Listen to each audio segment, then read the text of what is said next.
70 سے 80 تک میری انکم ہے منتھلی. لوگوں کو اصل میں جو ریئل انفارمیشن ہے وہ پتہ نہیں ہوتی, لوگ ان کو مس گائڈ کرتے ہیں, تو جس کی وجہ سے وہ ایسے کمنٹس اور ایسی رائے دیتے ہیں. کوئی نشہ وغیرہ نہیں دیا جا رہا تھا, کوئی انجیکشن نہیں لگایا جا رہا تھا, میں سب اپنی مرضی سے کہتی ہوں. ملاقات ہوئی تو وہ یہی بات کر رہے تھے کہ ہم جج کو جا کے کہو کہ ہمارے ساتھ جانا ہے. میں نے ان کو کہا کہ آپ صلح کر لیں, تو انہوں نے کہا ہم ایسے صلح نہیں کریں گے, آپ جج کو جا کے زبردستی کہو کہ ہم نے جو ہے نا آپ کے ساتھ جانا کر لیں. اور جو یہ لوگ غلط باتیں پھیلا رہے ہیں نا کہ وہ گینگ ہے وغیرہ, وہ ایسا کچھ بھی نہیں ہے. ظہیر کی فیملی بہت اچھی ہے, ظہیر بھی بہت اچھا ہے, انہوں نے مجھے بہت خوش رکھا اور مجھے ایکسیپٹ کیا. جی بسم اللہ الرحمن الرحیم. السلام علیکم, میں ہوں بلال احمد. امید ہے آپ سب خیریت سے ہوں گے. دعا زہرا اور ظہیر احمد کا انٹرویو آپ کے سامنے رکھنے جا رہا ہوں, اور یہ پہلا انٹرویو ہوگا, لیکن اس سے پہلے ایک وضاحت دینا ضروری سمجھتا ہوں, اور وہ وضاحت یہ ہے کہ دعا زہرا یا ظہیر کی جانب سے جو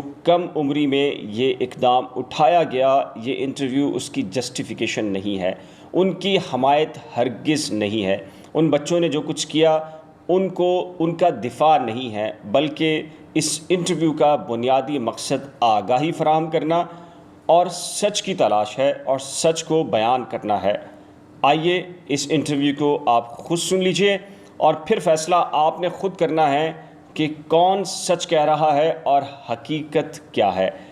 آپ اس انٹرویو کو مکمل سننے کے بعد اپنی یہی قیمتی رائے کہ آپ محسوس کیا کرتے ہیں نیچے ضرور تحریر کیجیے گا, اور اس انٹرویو کو سنیں اور خود پھر فیصلہ کیجیے. آئیے جی, تو سب سے پہلے سوال کر لیتے ہیں ظہیر سے. ظہیر کے بارے میں چونکہ بہت زیادہ یہ کہا جا رہا تھا کہ ظہیر گینگ کا سربراہ ہے, ظہیر بہت بڑا کوئی گینگسٹر ہے, اور اس کے بارے میں بہت طرح طرح کی باتیں کی جا رہی تھی.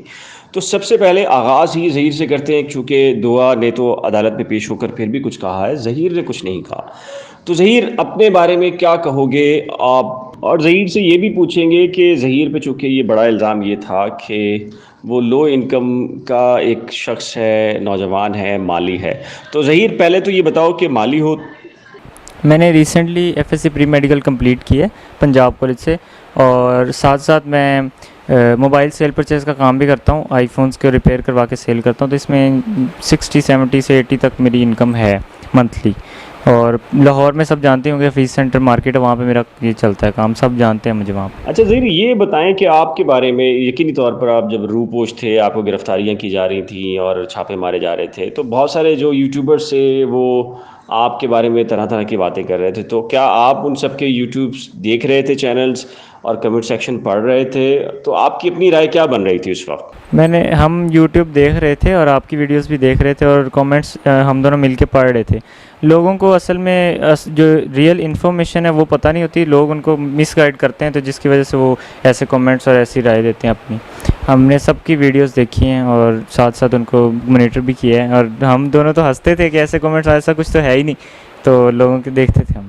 اچھا ظہیر, یہ بتائیں کہ آپ چونکہ سامنے بھی نہیں آئے اور آپ کا کوئی بیان بھی نہیں آ رہا تھا, عدالت میں بھی نہیں آ رہا تھا, لوگ یہ کہہ رہے تھے کہ ظہیر گینگ کا کوئی بڑا سرغنہ ہے, تو آپ اپنا بیان کیوں نہیں دے رہے تھے؟ تو اس کی بنیادی وجہ کیا تھی؟ نہیں, اصل میں ایسا کوئی ایشو نہیں ہے. میرا یہ تھا کہ میں زیادہ ویسے بولتا نہیں ہوں, پر جو ہے نا مجھے کورٹ میں بھی جب بولنے کا موقع ملا میں بولا ہوں. اور جب میڈیا پہ اصل میں آنے کا ہمارا شروع سے یہ تھا کہ شروع میں ہمیں وکیل نے بولا کہ ایسے میڈیا پہ نہیں آنا, آپ نے کوئی غلط سٹیٹمنٹ نہ دے دیں آپ, اس وجہ سے. اور اب انشاءاللہ موقع ملا تو اب انشاءاللہ آگے بولتے رہیں گے. اچھا ظہیر, بہت سارے سوالات ہیں, لوگوں نے کمنٹ سیکشن میں طرح طرح کی باتیں کی ہیں. تو یہ بتائیں کہ آپ دونوں کی ملاقات یا رابطہ کہاں ہوا؟ پب جی پر آپ دونوں کی دوستی ہوئی, تو کیا معاملہ تھا, کیسے ہوئی تھی؟ تھوڑا سا اس کے بارے میں بتائیں. دراصل ایسا تھا کہ سٹارٹنگ میں ہم پب جی میں ملے تھے رینڈملی, تو اس کے بعد پھر بات چیت ہوتی رہی. تو 1-2 منتھ بعد اس کے گھر والوں نے شاید پب جی اس کی بند کر دی تھی. اس کے بعد پھر ہماری گیمز چینج ہو گئی, پھر چیٹنگ پہ بات آ گئی. ایسے ہمیں 3 سال اور 4 منتھس ہو گئے ہیں اب تک ریلیشن شپ میں. تو ایسے ہی. چلے جی, ظہیر سے تو بہت کچھ سوالات ہو گئے, اب باری ہے دعا زہرا کی. دعا, آپ کیا کہیں گی؟ آپ کے بارے میں بہت کچھ کہا گیا سوشل میڈیا پر کہ آپ کو انجیکشن لگائے جا رہے ہیں، آپ کو طرح طرح کی تشدد کیا جا رہا ہے، یہ دباؤ ہے آپ کے اوپر. تو اب آپ بتائیں، یہاں پر آپ اب آ چکی ہیں ہائی کورٹ سے بھی، لاہور ہائی کورٹ اور سندھ ہائی کورٹ سے بھی، تو اب آپ تھوڑا سا لوگوں کو بتائیں کہ آپ کیا سمجھتی ہیں، کیا آپ کے ساتھ جو کچھ لوگوں کی طرف سے کہا گیا وہ ہوتا رہا یا نہیں؟ پہلی بات تو میں بالکل ٹھیک ہوں، اور میں جو کہتی تھی وہ اپنی مرضی سے کہتی تھی. کوئی نشہ وغیرہ نہیں دیا جا رہا تھا، کوئی انجیکشن نہیں لگایا جا رہا تھا، میں سب اپنی مرضی سے کہتی تھی.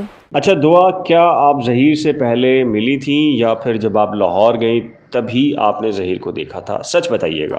میں جب گئی ہوں لاہور تو فرسٹ ٹائم ہی ملی ہوں. اچھا، الزام آپ پر یہ تھا دعا کہ جب آپ عدالت میں پیش ہوئیں تو کوئی آپ کو ہینڈ فری کے تھرو جو ہے وہ انسٹرکشن دے رہا تھا، تو اس میں کیا حقیقت ہے؟ ایسا کچھ بھی نہیں ہے، میں نے سب اپنی مرضی سے کہا تھا، اور میرے کان میں کچھ بھی کوئی ایئر پوڈز وغیرہ کچھ بھی نہیں لگے ہوئے تھے. دوپٹہ میں نے اس لیے کیا تھا کیونکہ مجھے پسند ہے، اب مجھے کرنا پسند ہے، تو میں نے اپنی مرضی سے دوپٹہ نقاب وغیرہ کیا ہوا تھا. اچھا دعا، یہ بتائیں کہ آپ کے پیرنٹس کے حوالے سے کہا گیا ہے کہ جب سندھ ہائی کورٹ میں ملاقات ہوئی تو آپ کی والدہ اور والد محترم نے باہر آ کر یہ کہا کہ آپ جج صاحب کو یہ بتانا چاہتی تھیں کہ آپ والدین کے ساتھ جانا چاہتی ہیں، لیکن پولیس آپ کو زبردستی اپنے ساتھ لے گئی، تو اس میں کتنی حقیقت ہے؟ نہیں، میں نے ان سے ایسی کوئی بات نہیں کی. انہوں نے خود جج کو جا کے جھوٹ بولا کہ وہ یہ بول رہی ہے، لیکن میں نے تو ان سے ملاقات ہوئی تو وہ یہی بات کر رہے تھے کہ ہم جج کو جا کے کہو کہ ہمارے ساتھ جانا ہے. تو میں نے ان کو اس بات کا انکار کیا کہ میں نے نہیں جانا. تو پھر میں نے ان کو کہا کہ آپ صلح کر لیں. تو انہوں نے کہا ہم ایسے صلح نہیں کریں گے، آپ جج کو جا کے زبردستی کہو کہ ہم نے جو ہے نا آپ کے ساتھ جانا. تو پھر میں نے انکار کر دیا، تو پھر میں وہاں سے چلی گئی تھی، پر انہوں نے پھر جج کو جا کے جھوٹ بولا خود ہی. اچھا دعا، آپ کے اوپر الزام بھی تھا اور بہت سارے یوٹیوبرز بھی یہ کہہ رہے تھے کہ آپ کو جو رکھا ہوا ہے ظہیر نے اور ظہیر گینگ نے، تو آپ کو نشہ دیا جا رہا تھا، تو ان کے بارے میں آپ کیا کہیں گی؟ میں ان کو یہ کہنا چاہوں گی کہ پہلی بات تو کوئی مجھے نشہ نہیں دے رہا تھا، اور نہ کوئی انجیکشن لگا رہا تھا، نہ ہی کوئی مجھے بلیک میل کر رہا تھا. اچھا دعا، آپ کے پیرنٹس یہ کہتے ہیں کہ آپ 14 سال کی ہیں اور انہوں نے شواہد کے طور پر سارے کے سارے ڈاکومنٹس دے دیے ہیں، لیکن جب آپ عدالت میں پیش ہوئیں تو آپ نے کہا کہ آپ 17 سال کی ہیں، تو یہ ماجرا کیا ہے؟ کیا کہیں گے اس پہ آپ؟ پہلے تو یہ کہ انہوں نے جو میری ایج پاسپورٹ اور بے فارم وغیرہ میں انہوں نے لکھوائی ہوئی ہے وہ ایج کم لکھوائی ہوئی ہے. میری ریئل ایج 17 ہے، اور وہ لوگ جیسے ماں باپ اکثر کرواتے ہیں لڑکیوں کی کہ شادی کا مسئلہ اور جابس کا، تو انہوں نے اسی طرح میری ایج بھی کم لکھوائی ہوئی. اچھا دعا، آپ نے جو کچھ بھی کیا، اب آپ کے والدین نے بھی عدالتی کارروائی کی، اب آپ کے والدین آپ کو یقینی طور پر اس ولاگ کے ذریعے دیکھ رہے ہوں گے، تو آپ اپنے والدین کو اس ولاگ کے ذریعے کیا کہنا چاہیں گے؟ میں ان سے یہ کہنا چاہتی ہوں کہ ہم نے اسلام کے مطابق شادی کی ہے، ٹھیک ہے، میں وہ اگر مانتے ہیں کہ مجھ سے غلطی ہوئی ہے تو میں ان کو سوری بھی کہتی ہوں.